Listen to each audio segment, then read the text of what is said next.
Stay tuned, stay tuned, stay tuned. I'm here with the coach, John Brent. And the vet, Ian Griffin. Hey, it's good to see y'all today. Hey, we're going to talk about something that's very interesting that has got our nation kind of going two different ways on it. And that is, we're going to talk about the national anthem and the flag and sporting events and such. So I'm going to kick it over to the coach. Sure. There's a lot of things going on with that right now. As being a high school coach, that's one of the things that I'm going to be looking into coming up real soon with our season. How are we going to do that? Are we going to have somebody that does that? Is it appropriate to do that? I think it's going to depend on the situation and the school making a decision beforehand. But we're talking about it around the nation right now. Let's look at it as a situation of do they have the right? Do we have the right to be upset about it, or do we have the right to kneel ourselves? I think the issue of having the right to do it is very simple. I believe everyone has the right to do that. Is it something that we all can get behind the way it's been done? I don't think so. I think the beginning of the Colin Kaepernick thing was very uncomfortable for people because he was doing it at a time when the national anthem, the flag, and soldiers were on a field. Mm-hmm. And one of the things that I thought of immediately was when that happened was the first thing is we haven't seen that much. And we're like, wait a minute, that's not good, not cool maybe. But what happens on Monday and Tuesday and Wednesday when you're not on the football field, if you really believe in the police brutality as a major issue, and that's your belief, I'm not saying right or wrong on the belief, and you're just doing it for those 2 minutes before kickoff, why are you not out doing that on your day off at the local police station or at the local courthouse? Why are you not building up a protest to get people involved that way? So one of the things that I want to talk about or that maybe we can discuss in this is the time and the place. Yes, we have a right to do it, but the backlash that you received, I think you should understand you were going to receive that backlash, right or wrong. And if you really want to make a change and unify everyone, sometimes you got to think about the bigger effect than just doing it that way. Go ahead. So I have a few points on this, and John Brent, I totally agree with all that, to be honest, is why are you just doing it when you're getting paid? His first question I got is, why are you not doing it in your own time? One of the NFL players from the Philadelphia team, he actually went out on his own time and went with the police and did right hand, left hand with them to go see what they went through so he could have a better understanding. I respect that, to be quite honest. Sure. I think he did it on his own time. As a veteran, though, I will say is we have two competing dynamics here. Is you're wanting to protest police brutality in an effort to get your cause across. You're willing to go ahead and offend a whole bunch of other people.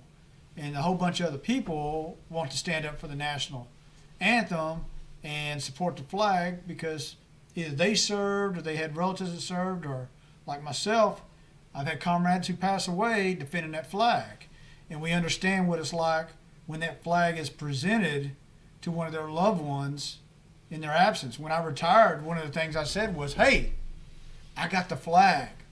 Yeah. My family didn't get the flag. Right. Because when the family gets the flag, that means you're dead. Right. So my deal is I think the cause could probably had better unified itself if it would have maybe out of the 1,440 minutes of the day, the national anthem's only 2 minutes, if it would have chose to do it any of the other 1,438 minutes, maybe for the national anthem, maybe at halftime at an NFL game, maybe at the seventh inning stretch at a baseball game. You know, all those are televised. Those things are televised, and you would have had all players on the field unified with that. A lot earlier, you'd had the fans unified. Because what's happened now is you got fans and players competing against each other. Drew Brees says, I want to stand for my flag. Well, immediately he's looked at as a racist. Right. Okay, you have other persons say, well, I want to kneel because I believe police brutality is an issue. Then you have other people looking at this person as they're selfish and they're just overpaid crybabies.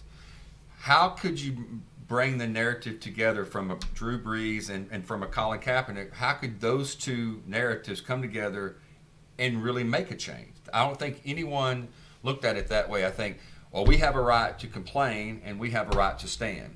when it should have been, how do we put these two together? And it could have been something simple. I mean, we're both Dallas Cowboy fans, but one of the things that Jerry Jones did, he said, we're going to kneel before the national anthem. I still remember that. I thought it was a great idea. Great idea.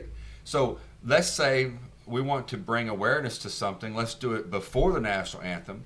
Let's stand together for the national anthem. And if you don't want to stand, that's fine. But don't make a big deal at this point when it offends so many people, when you need all these people to be with you to make a change. Martin Luther King knew that you had to get everybody involved to make a change. You can't just have one part here and one part not be here and something change. That just creates more chaos. And as you can see, it's created a lot of chaos since then. And I'm not saying that Kaepernick created the chaos. The chaos around what Kaepernick did created itself to be a huge ordeal because it divided people. Right. That's my take on it. I agree, and I really think that the opportunity was truly missed to get everybody on the bandwagon to sit there and support a cause, but because in order to spark curiosity, you go after the most divisive thing that you can go after, and then you split the aisle in two, which you'll never have unity in that.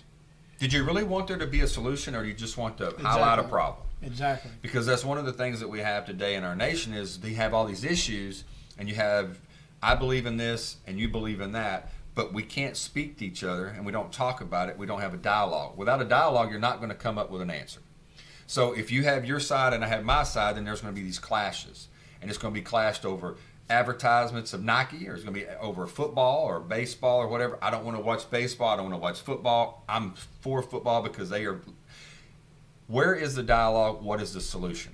And that's one of the things that our country has gotten away from, is being able to have a conversation of, let's say, somebody on the right and somebody on the left, and saying we have these two issues that we think differently of, one issue that we think differently of. How can we find some kind of common ground to come up with a compromise, if there is one? But you can't ever figure out one if you're not talking, and you can't be yelling. I agree, and it just makes me think that when the issue came up, and at the timing, the selection of the venue that they wanted to put it on, that pretty much is, I just want to overshout you while you try to overshout me, and I just want to overshout you, and I'm not going to really get anything resolved. I'm going to collect a lot of money and never get it to the right place that it needs to go or whatever. I'm just really going to bring this up, and so it catches attention, but I'm really not solving anything, except we all stood on our knees together, during a time it pissed a lot of other people off. Yeah. Instead of going, wow, we could have done this like Jerry Jones did, and go, we could have done this where everybody would have supported it, where you would have took a stadium and almost everyone of them would have supported it if you'd have just done it like that, or if you'd just done it at halftime. And I did hear that Colin Kaepernick did reach out to, I think a retired soldier, reached out to him and said, look, the way you're doing this is okay. It's all right to do it. Well, I have so many people that I've heard use that one person. I don't remember his name offhand, but this one soldier said this is okay to do it that way. Well, that's one soldier's opinion. But what you're trying to do, I hope, if you're trying to bring light to a situation that you believe is an issue, and I'm not saying it is or isn't, I'm not getting into that part of it right now, is that you want to get as many people involved into your cause to make a solution. But when you see there's a divisiveness of the flag, it's almost like you're angry and you make it worse by saying, well, I can do what I want to based on that First Amendment right that you can have to freedom of speech. Well, I can have it too. But you're not worrying about or trying to fix the problem. You're just trying to be more about a problem. It's almost like when we were school kids, and I will start the conversation with you with this, your mama. Right. Right off the bat. It's not going to solve anything. If someone shows up for an interview, a sports person, and they're angry and they're upset about the game, and the first question someone asks them is a question that is kind of iffy, what do you expect them? They just lost the game. Of course they're not happy. I heard someone one time in an interview say, so how do you feel after that loss? Are you kidding me? Yeah. Why would you ask that question? It's immediately going to be a defensive situation going on. So when someone asks you after that, when it first happened, I don't remember the exact interview, but why did you kneel when the national anthem was played? That's the time when the emotions should be brought out of it to go, hey, the reason I'm doing it is not to disrespect anybody. and do it in a place that's not being upset and angry and pushing it. Say, I want to make light of this. I want to talk to the police. I want to talk to some people to find out how we can bring more people to this cause of checking this, because I just don't feel right now. I feel like this police are doing things to black people and they're not doing it to everyone else. And why does this keep happening? And I'm not saying the narrative is right or wrong. I'm saying if that's how you feel. But look, I'm reaching out. Somebody help me with the police department. Somebody come to me. I mean, I'm in the spotlight. The police chief, come to me. Let's talk and figure this out. But what he did is he alienated himself not only from the police, but he alienated himself from other fans and other people that could get behind a cause if you have somebody that speaks correctly about it. Well, Coach, so I want to kind of turn this a little bit here and talk about. I have a son that's a football player that's going to go. He's playing in high school, and last year they had some high school students that at the football game they kneeled, and my son's a military brat, and he knows what our family's gone through to go to this. I mean, he's surrounded by people in our family that's been in the military.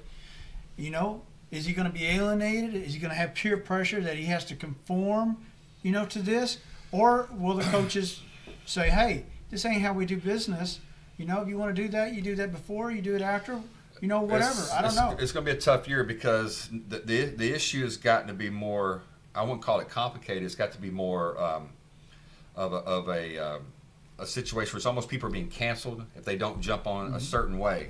Like I used the Drew Brees thing because he didn't say something that at the time, because there was emotions high, that what everybody thought he should say, that then people were calling him out, not only his teammates, but also people around were calling him racist and all these things. And he didn't say anything racist. He said something good about the flag. So, I mean, if your son says, I'm going to stand no matter what, and these guys say, I'm going to kneel no matter what, I think there's got to be some commonality between the adults to finally say, you know what, let these kids protest, let these kids not protest, and let's make sure that we don't put a division between these two and say you're wrong or you're right. Let the kids express themselves a certain way. Now, if I think I'm in the stands and go, these kids are kneeling and they shouldn't be kneeling because I don't believe in that, and vice versa if it happens, they need to leave the kids out of it. Because your kid that's a brat, as you say, that's been around the military, is going to feel totally different than an inner city kid that has never been around a military person that has seen crime in his neighborhood and maybe some cops doing some things they don't like. Yeah. Different perspective from wherever they come from. We have friends that we went to school with that I've talked to that say, look, the town that we grew up in, you saw things differently than we saw things. I'm a black guy. I lived on this side of a railroad track, and you're a white guy, you live on this one, and things were differently. Yes, it was 30, 40 years ago, and I understand that. And the perception that is true or not, but there is a perception right now in our country where black males especially are treated differently than white males in our country by the police. I'm not saying the narrative is right or wrong. I don't want to get into that. I'm just saying that's the perception in the black community. So we have to understand that. But back to the Colin Kaepernick thing, or back to the kneeling thing, is there's a time and a place for it. I wish there was a way that we could all figure this out. And I want to be a part of that solution. I don't want to be part of the problem anymore. I know there's been issues. I think that the issues maybe have been blown out of proportion by both sides. But sometimes facts and data and truth have to become part of the conversation, and the emotions need to be left out. But right now the emotions are so high that facts and data sometimes just gets thrown to the wayside. And I think when it comes, Coach, to the kids, I think you hit a great point, but I'll say this. Kids are kids. They're not adults. Kids are supposed to live their life and make mistakes and make great choices as well, and forge their own path. And however they forge their path, I don't think we should be judging them on that. And me being a coach and a parent, yourself being a vet and a parent, we also have to realize that, I've heard this before, you're not born a racist, you're taught to be a racist. Yeah. You're not born to hate the police, you're taught to hate the police. Over the last week, I've seen people say that people were raised to be racist by their parents, and that is true. And I've also seen people holding signs that say, F the police, and the kids are 3 years old. Yeah. And they're being taught a certain way. So as parents, we got to be better. We've got to do better. We've got to understand that there is situations that need to be fixed. We got to look at the solutions, not so much as just living in the past or problems. But we have to realize that kids are kids. They're looking at us. They're trying to figure out these issues that we're dealing with, and they're watching us. And right now, we're failing. I agree, and I think at the end of the day, when whether you want to define, somebody would like to define it as that or not, but when hate comes in it, it's already went too far. It's already veered off to the left or to the right too strongly, and then rationale has disappeared.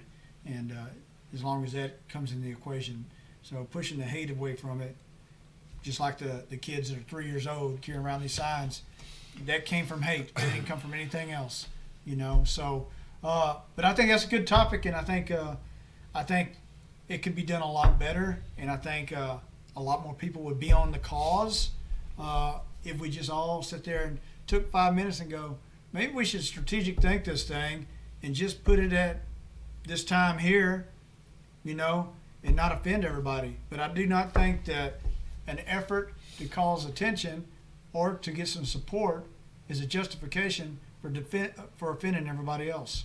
Sure, and then I want to say, kind of looking at the other side, I understand that when there's a problem with something, the First Amendment means a lot to me. I mean, the freedom of speech that we have, the freedom of religion, all that is great, but the freedom of speech for a person to protest and say what they want to, it's not always going to be liked. Most of the time, it's not going to be liked. If somebody feels that they have to get to a point in their life where they need to protest something, it's normally an emotional time. And so since we're talking about the Colin Kaepernick, I do not look down on him for saying that I have a cause and I'm not happy with this is facts or no facts. He felt that way. But to get a solution in the end, you've got to be able to bring more people on board with you than just a small percentage of people that are angry with you. Yeah. And if you want to do that, I mean, there's people like me, there's people like the vet here, that we are good people that want to get behind and help all people.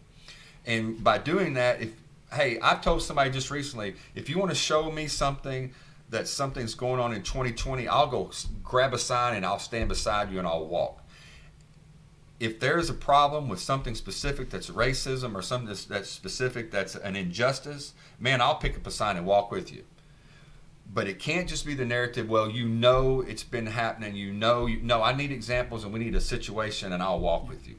And if you say police brutality is a problem, let's show us the facts, let's show us the data, and let's walk with you. If it's not, we should be able to have that dialogue conversation, and at the end of the day go, you know what, you believe one, I believe another, but hey, we're Americans, let's go watch some football.